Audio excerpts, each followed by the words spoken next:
muslimcentral.com/donate.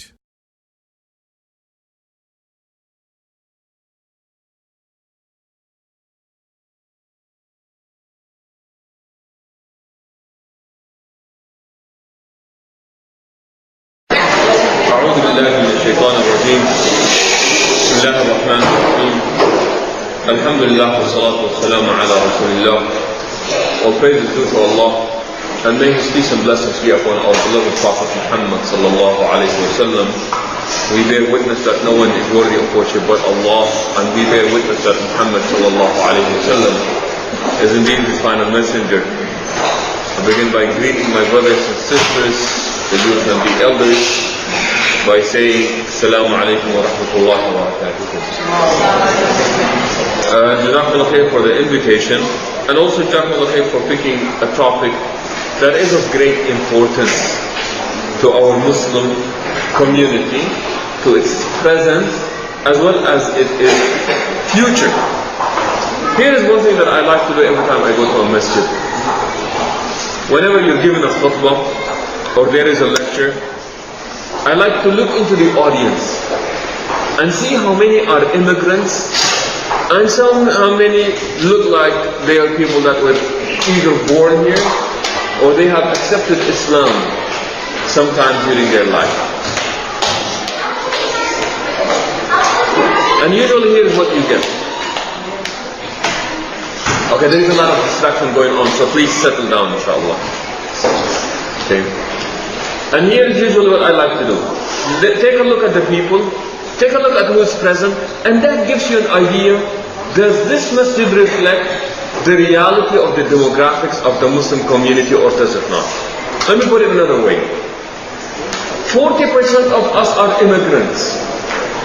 60% of the Muslims are people that have accepted Islam, or these are second, third, or fourth generation Muslims. You come into the masjid, and you see that 99% of the people who are attending the masjid are immigrants. Immediately you don't know what happened to the other people. How come they are not in the masjid? How come when we have an event, it seems like only the immigrants are interested in it? How come in the khutbah you see mostly are immigrants? I'm not saying that there is anything wrong with immigrants. I'm an immigrant myself. But the issue is what happened to the children? Where are they? And what this does is that it gives you an idea that as a Muslim community, we're not really paying attention to this idea of our youth and who are going to be the next Muslims. There was a report by some Muslim sociologists. A sociologist is somebody that studies group behavior. And in it they came to this conclusion, that in the next 20 years, only 10% of the second and third Muslim generation will remain Muslims, and the rest of the people, or the rest of these potentially would have been Muslims, will no longer be Muslims. Now these are scary numbers, and you would ask yourself, what happened? Where did they go? Where are they? How come they're not here? And all you have to do is just look into our own Islamic centers, and that will give you an indication. And that will give you an indication that there is something definitely wrong with this picture. So inshallah we would like to shed some light as far as what is it that we have done. Usually with any immigrant community, regardless of their background, regardless of their religious affiliation, regardless of anything, they go through certain phases. When they first come in, they want to stick together. And then what they want to do after that is that they want to build places of worship or community centers. And then after that they say, well, we do have the places of worship, we do have the places of the community center, but we need something else for our children. And then they want to build schools for the children. And then after that they say, well, we have the schools, we have this, we have that, but we would like to make a contribution to the society that we are living in. And I believe that as far as the Muslim community, I believe that we are still stuck in the first and the second stage. And that is very dangerous. Also, you can take a look at our own homes. And that will give you an idea of what is going on with our youth. Give you an example. Usually they say that there are three gaps between us and our youth. There is what we refer to as the cultural gap. There is a generational gap, and then there is a language barrier. And what happens is that depending on how the family deals with it, the barrier can be so big that the family members do not really know each other, or they really cannot deal with one another, and that's a very scary thing. Give you a few examples. When I say cultural barrier, some immigrants moved in the area with the hope that one day they're going to go back home. You all know what I'm talking about? And your parents are constantly speaking about one day we will go back home. So here's what they did. We come in here with usually, and the idea is that we're going to be living I'm just here to do my studies. And then it goes on to the PhD, and then just make a little more money, let the kids finish high school. And what are you saying in the process? One day we're going to go back home. One day we're going to go back home. So 25 years go by, you've been telling your kid that one day we're going to go back home, a home that he has never seen. The only thing that he knows about that home is you talking about it, and you yourself, you've never gone there. So what we ended up doing is that we created what we call the in-between zone. And that is, we have never made this place a home, and we have really never went back home. So what we end up doing is, where do we belong? We are not there, but we are not here either. And that is very, very scary. Because when you look at it is, you consider yourself here a foreigner, you behave like a foreigner, and then you complain that you've been treated like a foreigner. What do you expect? Of course that's how it's going to happen. And then you keep speaking about this back home idea that never materializes. And it seems like some of us, unfortunately, we reside in America, but we are still living back home. And that is very scary, brothers and sisters. That is very scary. We reside in America, we are physically living in America or residing in America, but we are living somewhere else. And again, you look into this and it just, the way we carry things, it just happens that we are so detached from reality. We are so disconnected from the world outside of us. And the fact that you speak English, the fact that you go out and you work out, that really does not make you part of it. So then you have the cultural gap, and that is you live into different cultures. Somehow the children are never taught that culture, but somehow they are asked to live by the teachings of that culture. And this happens so many times. Give an example. If you come from a culture that greeting your elders as you're sitting down is seen disrespectful. You all know what I'm talking about? Or sometimes, lifting, showing people the bottom of your feet is seen as a sign of disrespect. Okay, nothing wrong with that. But how do you expect to pass on these things to your children? And that becomes very problematic. You then have what we call a language barrier. We come in, English is not our first language, at least it's not my first language. And then you have, we speak with an accent, a cute one in my case, at least.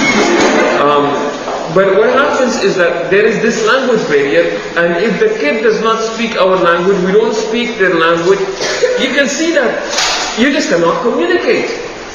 And here is the problem with speaking in a language that you know and a language that you understand. Please pay attention. Some language we know and some language we understand. If you speak to somebody in a language that they understand, you go to their head. If you speak to somebody in a language that they know, you go to their heart. Let me say that again. If you speak to somebody in a language that they know, you go to their head. I'm sorry. In a language that they understand, you go to their head. If you speak to them in a language that they know, you go to their heart. And what happens is that we are so limited in only speaking in language that we understand. And yes, we are connecting at a mental level, at a logical level, but as far as emotionally, there is none of that connection. Because the language that is used in the process is a language that is understood, not a language that is known by both parties. And then even if you were born here as a parent, you grew up here, you speak perfect English, there is what we refer to as the cultural gap. People speak about, oh, you should have been there when I was growing up. I was, we only had 4 channels and, we didn't have a remote. My head was the remote because my dad would tap on my head and I have to go and change the channel and come back. We only had 4 channels back then. And this is, but what happens is that they say that there has been a generational shift in the process. And every day that passes by, this gap between us and our youth is only getting wider and wider and wider. More important than this, or more devastating than this, is the actual time that is spent there. See, in order to connect with somebody, you must spend time with them. And the last thing that we do is we spend time with our children. There was a study that I just started reading today, done at Columbia University.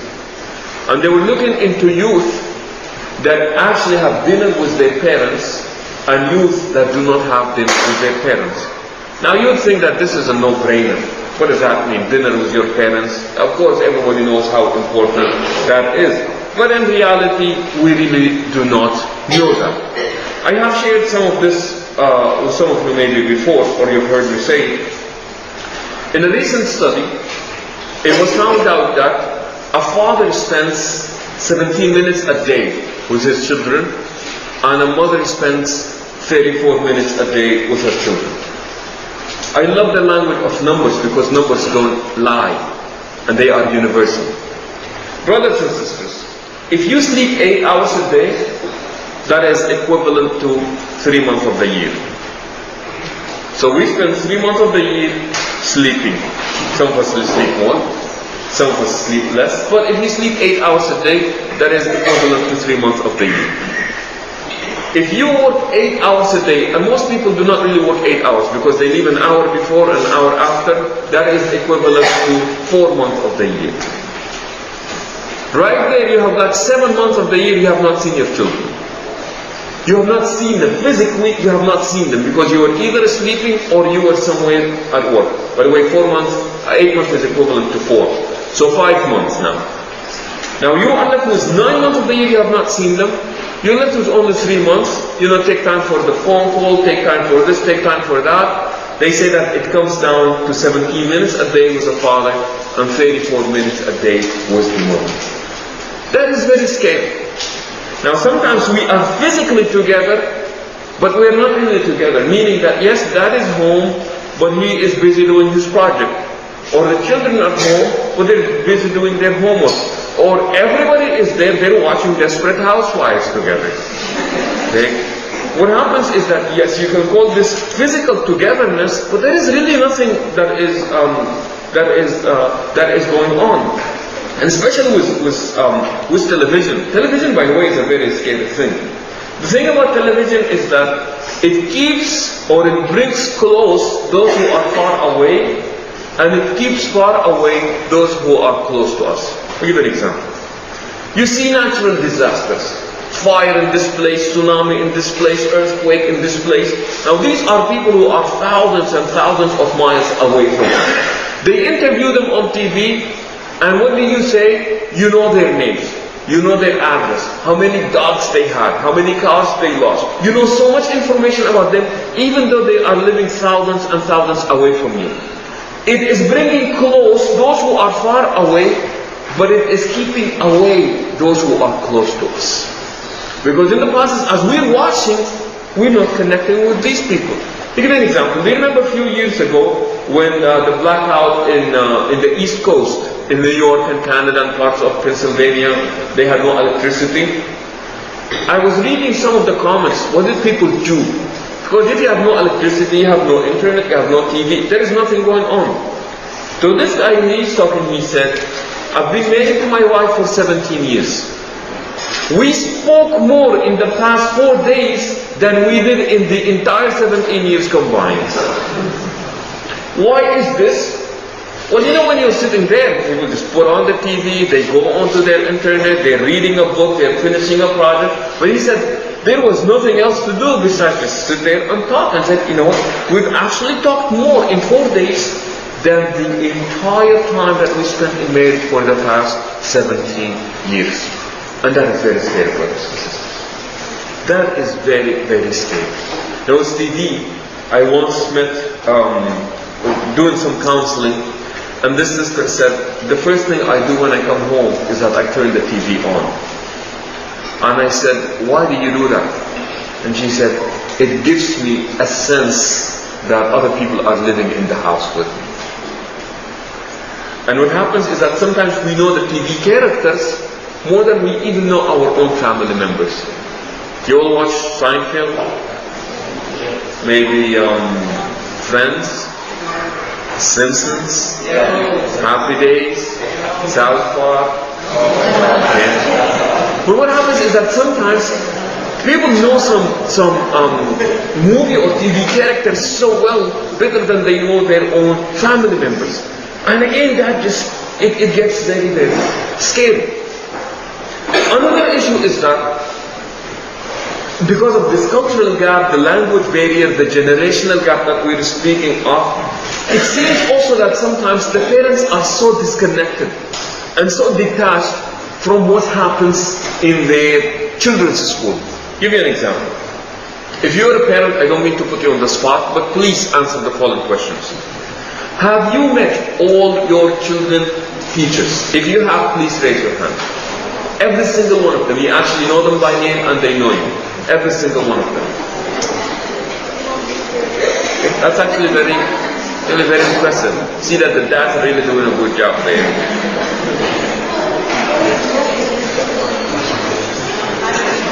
Now what you see happening is that I would come into some parents and say, do you really know what happens in high school?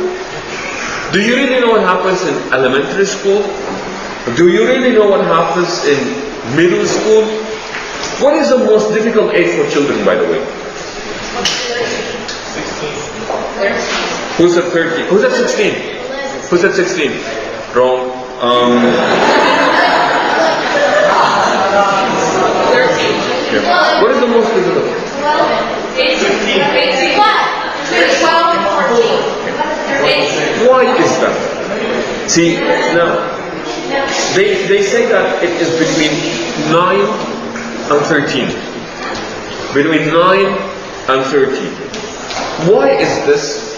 Because at this point, they want to make an impression, and especially in around, late elementary, beginning of middle school, no kid wants to be labeled as the weird kid. And that is, by the way, around the age of 13 is when most kids pick up smoking. I would say, this young? Yes, this young. That is when they pick up smoking. You say, well, why is this? Because of the amount of pressure that is there on them by their peers. And then what happens is that at this point you ask these parents, again, do you really know what happens in your children's school? Do you know what it is that they talk about? One time, Barbara Walters, what does she do? 60 minutes or 2020? She does the view. No. Well, I think it was 60 minutes. Okay, what they did, 2020. Okay. Anyways, 2020, 60 minutes. What they did is that they had a group of high schoolers, and they had their parents, and they had the high schoolers just talk to see what it is that they talk about, and see what the parents would think that their kids are talking about. And now these were non-Muslim American kids. And you would see the shock on the faces of the parents. That, my God, I never thought that my kid would ever talk about such a subject. I never thought that my kid would actually entertain such a thing. I could not believe it. Unfortunately, many of you would say the same thing. And that is, I never thought that my kids would ever be talking about this. Or my kids would actually be entertaining such a thing that is going on. So that becomes very problematic. And the older they get, the more difficult it gets. In Newsweek magazine, they had, again, a study of what influences children most, or teenagers specifically most. And they had a list of 10 things. They said, where do you get most of your information from? Parents were not number one, not number two, not number 3, not number 4, not number 5, not number 6. They came in at number 7. Parents came in at number 7. They were preceded by movie stars, they were preceded by magazines, they were, by teachers, by school, by their peers, by what they see here, what they see there, and then maybe number 7 would be the children. And now you would want to ask yourself, well, why is this happening? And I think that this is a topic. I think it's a community topic. It's not just one person's topic. But inshallah, I would like to shed some light on this issue. My biggest thing that I have seen in the midst of doing counseling, because alhamdulillah, people do come to the masjid for the sake of counseling, but usually most parents do for counseling, come in for counseling with their children when it is a bit late in them. Ibrahim ibn Adham was one time approached by a man who had a big smile on his face, and he said, إن الله قد رزقني بولدي وأريد أن أستأذنك أريد أن أستنصحك كيف أربيه. He said, Allah has blessed me with a son. It was, and I'm here to consult you, how should I raise my son? فقال كم عمره? So Ibrahim ibn Adham, who was a scholar back then, said, how old is your son? And the man with a big smile on his face said, عمره شهر واحد. He is 1 month old. Ibrahim ibn Adham looked at him and he said, والله لقد فاتك القطار. He said, by Allah, it is too late for you. The story is a bit exaggerated. Here's what he meant. He said, you went out, you picked the mother for the child, you had the child, and now you're coming to consult me. You should be consulting me at the time that you were about to pick his mother for him, not when you already had that done. The point is, this is really what is going on. So these parents would come in at a very late stage and say, you know what, my kid, he is smoking, he picked up some bad habit, he's been drinking the other day, he came in wrong. Jay, can you please do something about it? Well, mashallah, may Allah help you in this problem of yours, but did it really happen that one day he just decided to smoke, one day he decided to drink? Or were there warning signs that we did not pay attention to? And if you're not spending time, you cannot pay attention to these warning signs. My biggest thing that I have seen is there is not enough time that is spent as a family unit. Or as Sheikh Sa'adullah, we put it, we live under the same roof, but we have different lives in the process. And that is so unbelievably true. We live under the same roof, but we have different lives in the process. That is very sad. So that's number 1. The fact that we do not spend enough time with our children. When I say time, I really mean time. We get into, I don't want to spend enough time with my kids, but I spend quality time with my kids. That's just a lie. That is really a lie. We'll just say this, 20 minutes a day, it's really, really good. And just all you have to do is just look into your conversation with your children as you're coming back from school. You're driving them back, say, hey, how was the school? Okay. What did you do? Nothing. Alhamdulillah. Okay, everybody's good. Isn't that really what happens? And because of time, they say that there are 8 different levels of interaction as far as depth, or 8 levels of communication as far as depth is concerned. The number 1 level, or the first level, is what we call cliché questions.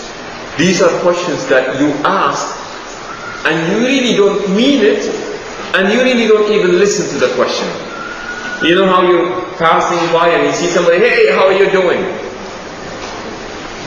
Okay, I remember, I think I told you this before, when I first came to the US, somebody said, hey, how are you doing? So I said, well, I woke up this morning and it was really sunny and the guy is gone.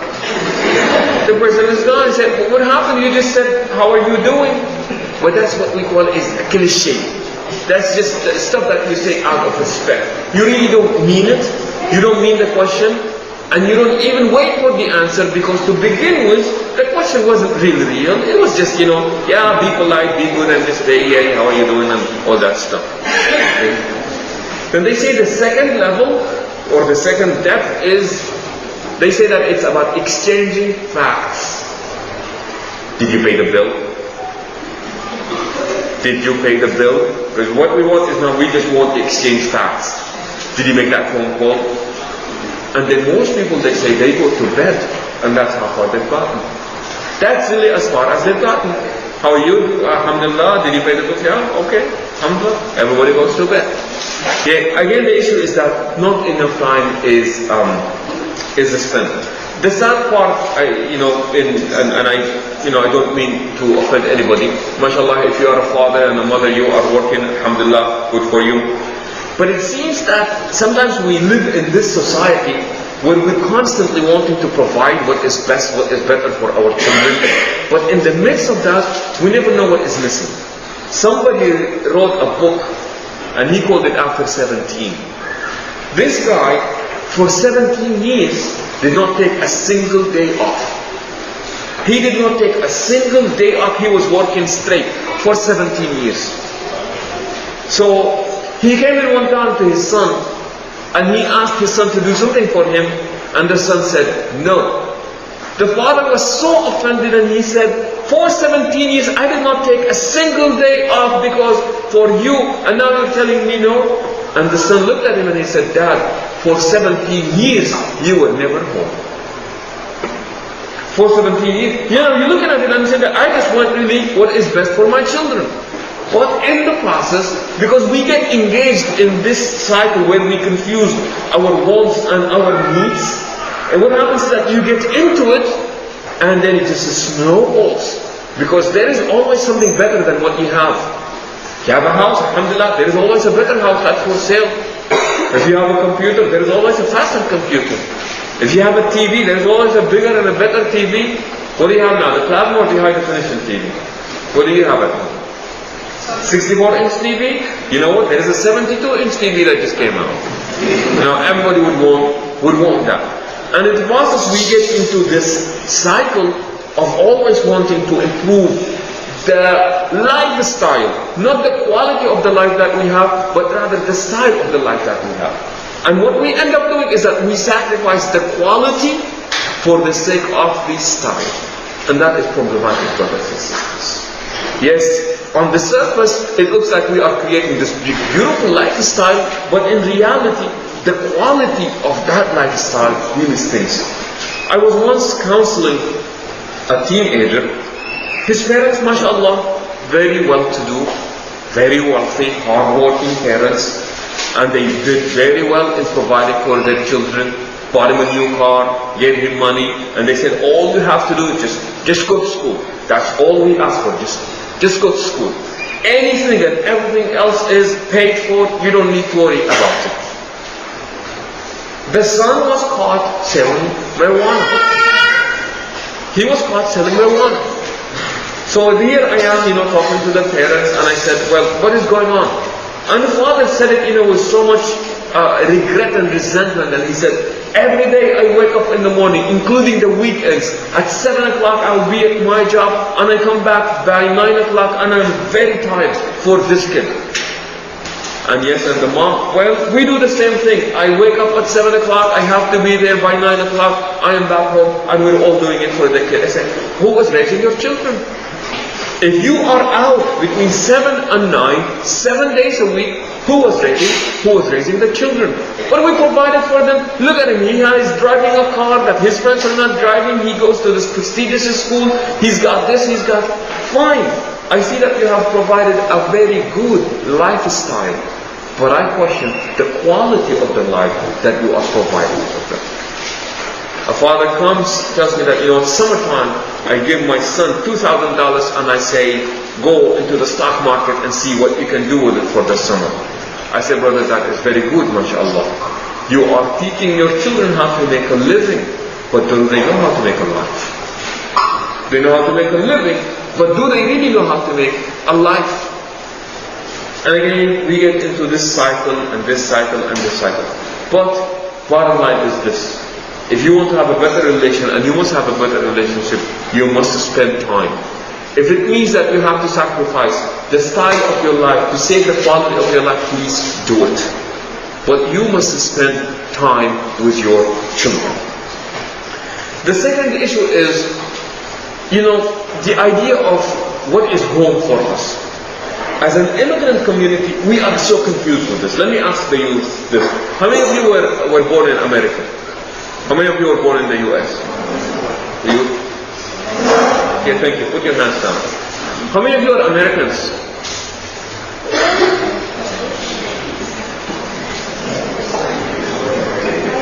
Be a proud American. I was. Said how many of you are Americans?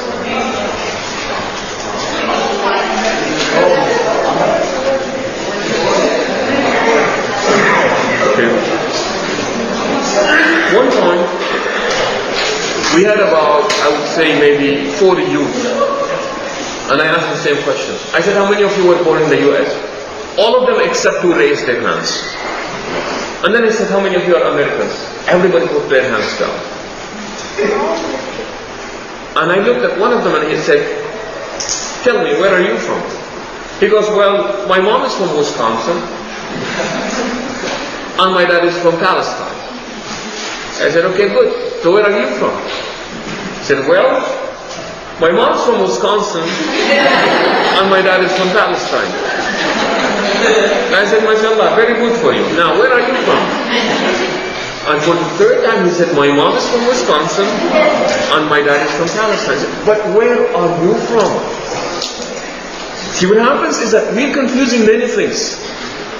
And sometimes that includes even confusing, our understanding of so many things that are taking place. I just, right here, I said, well, how many of you are from America? And I saw some people going, and they look and see, what are other people doing, and whether they should be raising their hands or they shouldn't be raising their hands. We have to come with terms. With the fact that, be it in the long run, be it in the short run, this is home for us. At this point, this is home for us. Deal with it, people. This is really home. Okay? And sometimes, why is it okay for somebody to say that they are Egyptians, but it's not okay for others to say they're Americans?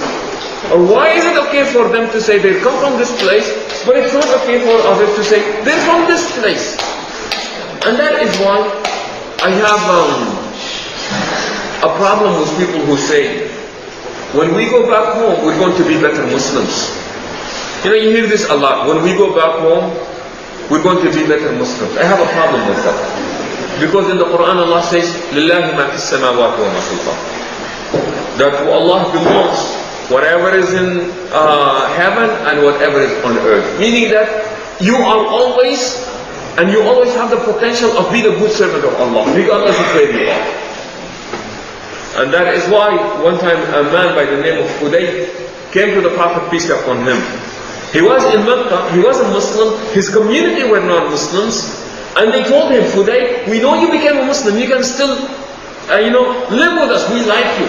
And some people came to him and they said, Hudayt, you cannot be a good Muslim living with these people, you've got to leave this place. So he came to him, and the Prophet, peace be upon him, said, Ya Hudayka, and then listen to what he said, أقم الصلاة. Okay? He said, Ya Hudayka, أقم الصلاة. وأينما أصبت خيرا فهي أو كما قال النبي صلى الله عليه وسلم.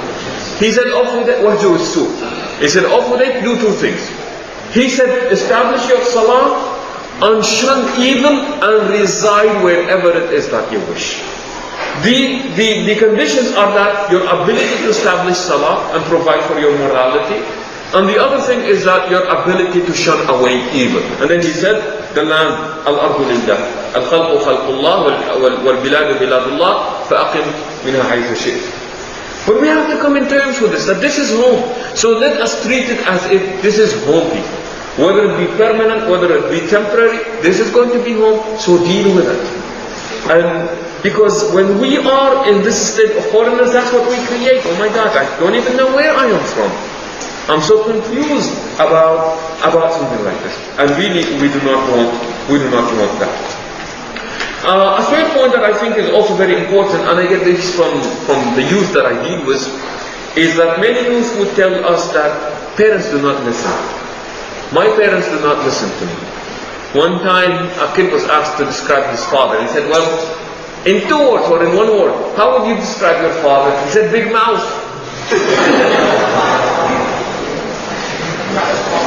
And he said, well, what would you wish for him to get? And he said, big ears. He said, it's nothing but just constantly bombarding the kid with, do this, don't do that, do this, don't do that. But the parents really never listen. So one thing is, when you are talking to the kids, again, depending on where you came from, how we thought, what we ate, what we wear, everything was dictated on us. But that's not the case that is not the case anymore. So you've got to do some serious listening as to what is going on with these kids, what is going on in their mind. And then finally, how and what kind of Islam do we want to instill in our children? Sometimes we confuse culture with religion. And we don't know what we're teaching. Are we teaching them our culture, or are we teaching them the religion? So we say, for example, and this happens a lot, that in Islam everybody is equal. In Islam there are no racism, there is no discrimination. In Islam everything is good, and in Islam, but don't you ever dare to bring a black boy or a black girl, a Hispanic or a Latino home. I'll kill you here. So he said, wait a minute, was this really Islam or was this really the culture? See, because I'm really confused which is which. And they don't really know. But sometimes the way that we present Islam to them, it is this big prison called Islam, and we want to teach you the stuff that you cannot do. Haram, haram, haram, haram, haram, haram. It's like we call this big huge circle that we call haram. One time it was so funny, I was listening to these kids and they were just arguing. And they were like, we're talking about 7, 8-year-old kids. And they're talking and somebody said Nickelodeon. And the other kid goes, Astaghfirullah, you watch Nickelodeon? That is haram right there. And I'm listening to it. I said, that is really interesting. Maybe some parts of Nickelodeon may be haram. But I'm listening to this and I say, I wonder how long this can keep going on. See, haram initially may be something that they can bear. But when you go outside and you face reality, you know what? The challenges are a lot. And if they have not been equipped properly, then unfortunately, failure would be the logical consequence of such a thing. So we would have to look into, how is Islam to be presented? Because we can constantly say haram, haram. It's not a big deal to tell a kid that such a thing is haram. But I think a bigger deal is, can you provide an alternative? That is the challenge. In Islam, alcohol is haram, but you can have your mocha, mashallah. You can have your nasty iced coffee, mashallah. If that's what you like, You can have tea, you can have juice, you can have this, you can have that. But when it said this is haram, it gave you an alternative of so many other halals. It tells you that, you cannot do 1, 2, 3, but you can do up to 1,000,000 other things that are halal. So the way that we present Islam, it just makes it like, I really don't want to be part of this. There's too much on me. There's too much for my system. I really cannot handle that. So we have to be a bit creative as to how it is that we present this deen of Allah. I'd like to tell the story of just different things as to how parents instill these things in their kids. One time a group of a Muslim family, they went to watch baseball. I hate baseball, by the way, but this is great for me. And as they were watching the baseball game, supposedly you're supposed to sit, depending on the team that you're cheering or rooting for, there is the home side and then there is a visiting side. And the Muslim family, they just sat wherever. And it turned out that they were sitting on the visiting side. No, I'm sorry. They were cheering for the visiting team, but they're sitting on the home side. So the visiting team is playing and they hit a home run. So they all get up and they start, cheering for their team, their hijabis and their, So somebody from the back yells, "You, this and this Muslim, sit down." Because everybody else is quiet on that side of the stadium. So they sat down. The son takes a look back and goes, "Dad, he's not big, you can take him." go and just do something about it. So the father looked at him and he said, son, you should be very proud today. He said, Dad, what is there to be proud of? The guy just called us this and this Muslim and you're asking me to be proud? He said, son, you should be very proud that people were able to tell that you are a Muslim by simply looking at you. That is really nice, to instill such lessons, in kids where they know, yeah, that's really good. The guy knew that I was a Muslim, instead of unfortunately hiding away. But the thing is, give them something to be proud of, especially nowadays. Everybody, kids at school, the kid's name is Osama, and he's got to go to school. I mean, poor kid, that's what he's called. So what do you do? How do you deal with something like this? Who's all the stuff that is going on? Everybody knows that I'm a Muslim. But how do I deal with something like this? So what happens is, now the challenge becomes greater in the classes. That we have to revisit our understanding of the deen, and also equally as important is to revisit as to how it is that we are presenting this deen to our children. If haram is the only word that we use at home, then guess what? Islam is not really all that great. Okay. Not that in essence it's not great, but what we're making it to be is not really great. I'd like to conclude by just a story. Again, some of you might have heard me say this before, but I feel that they're so relevant. These two people, two business people, working next to one another. One guy sells vinegar, the other guy sells candy. The guy that sells vinegar, his business was just absolutely excellent. And the guy that sells candy, his business was just absolutely terrible. People walk in, they don't buy anything, they go next door to the vinegar guy and they walk with just gallons on gallons of vinegar.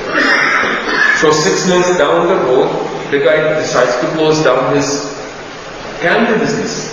But he tells himself, before I go there, let me talk to this guy and see what is it about him. So he goes to him and said, I really don't mean to offend you. I sell candy. It tastes very sweet and it smells very nice. Now you sell vinegar. It smells very nasty and it tastes very bitter. Yet your business is better than my business. How come? The guy looked at him and he said, I sell vinegar with a candy taste and you sell candy with a vinegar taste. It has nothing to do with the product that you were selling, but it had everything to do with how you were presenting the product that you were selling. Similar to this is, how do we present this deen of Allah to our children? Because if we are not able even to sell it to our children, how can we expect to sell it outside of our families? And that again becomes very problematic. Okay? And to the parents, just have a quick exercise for you, just to tell you how much your children know. I don't mean to put anybody on the spot, by the way.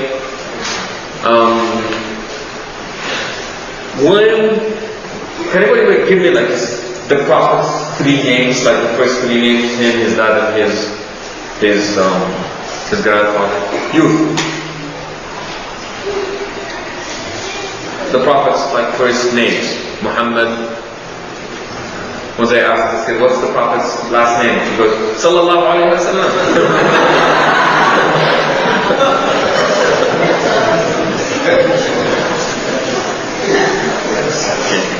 So what's his name?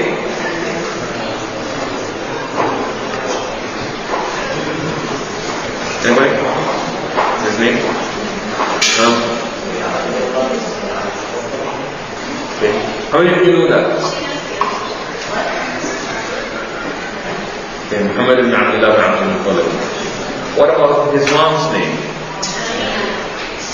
Only the youth. How many names? I'm going to report.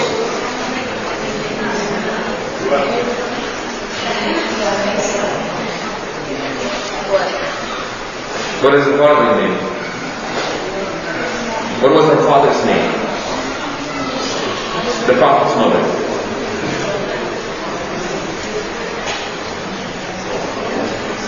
Let me ask you this.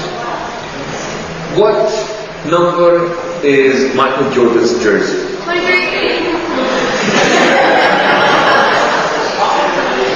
What does he have for breakfast?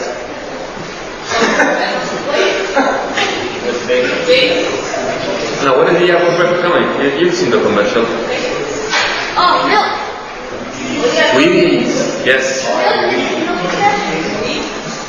Now, what does he bring? Gatorade. What type of underwear does he wear?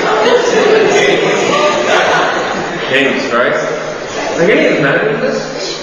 We actually know the number. What size is his shoes? What kind of shoes does he wear? What size is it? Do you see what is going on?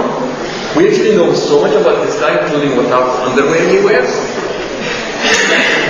Does that give you an idea of really what is going on? But that is just, like I said, this was not meant to answer these questions, but rather to provoke us in the process and maybe reevaluate. If I can say anything, if I can beg you of anything at this point is, please spend time with your children. When I say spend time, I'm not talking about spend time watching TV together. I'm talking about literally just get to know your children better and have your children get to know you better. Just really, truly get to know each other better. Now, I was told that, am I supposed to be asking questions? Or maybe you can leave some comments or room for questions, inshallah. If not, then we'll carry on with the exercise.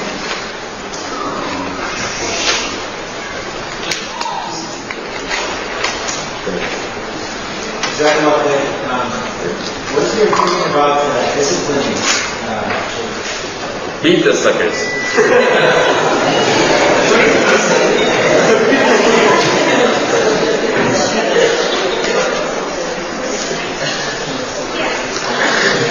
I have to believe that. If it is appropriate and if it is for the right thing, then yes, as a parent you do have that responsibility of disciplining your children. Now if you're asking about can you hit your children, it is a form of disciplining. Does it work?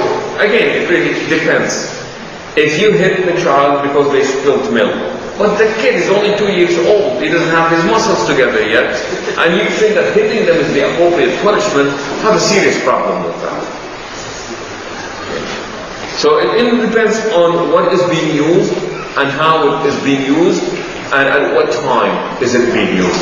And that, but as a parent, you definitely have that right and obligation to discipline your children. But again, what you want to do is you want to keep them within the family.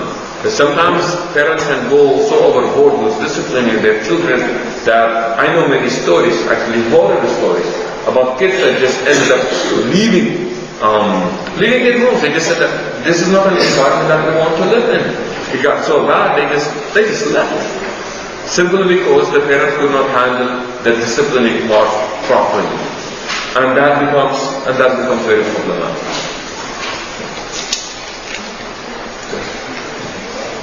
You just stretching? Yeah.